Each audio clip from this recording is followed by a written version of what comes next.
Sana mapagamot na natin si nanay, no? Ulila na sa ama sina Ana Jean at 4 niyang kapatid. Uy! Wow! Taas na pangarap na ito.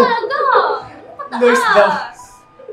Hanggang noong taong 2021, nakilala ng ina nilang si Annalyn, si Mitchell Diego. Nasaan ko yun? Tsaka si Ana Jean. Kuya! Ay, naku, sobrang saya ko na nandito kayong lahat kasi meron akong gustong ibalita sa inyo. Anong sabi? Magpapakasal na kami ng nanay nyo! Alam nyo naman kung gaano ko kamahal ang nanay nyo, di ba? Alam nyo naman siya nagpatino sa akin. Di ba? Basta pangako mo pag nagpakasal na tayo. Hinto mo na yung bisyo mo, ah. Oo naman.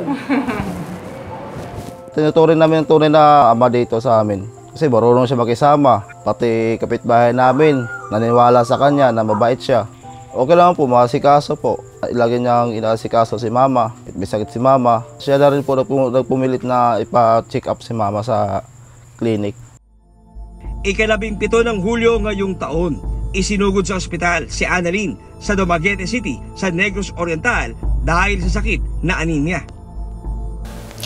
Dok, ano po bang nangyayari sa nanay namin?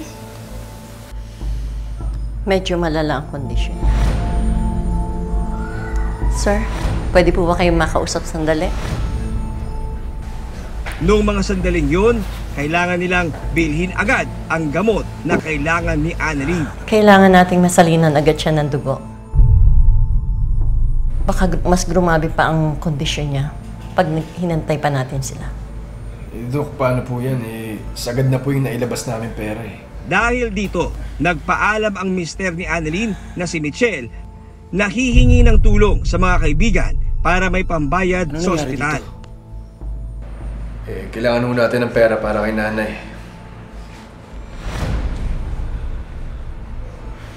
Ana, samahan mo ako. Maghanap tayo ng pera. May kakilala ako. Pinasama po siya ni Mitchell po na sabi niya kay Ana Jean, maghihingi lang daw sila ng tulong. Jason, ikaw na munang bahala dito. Tara na. Sumama ko. Isinama ni Mitchell ang stepdaughter na si Ana Jean. Ang sabi, papunta daw sa Valencia para humingi ng tulong sa mga kaibigan. Kasama na si Ana Jean doon, ma'am, mga bandang 6:45, ma'am, ng umaga.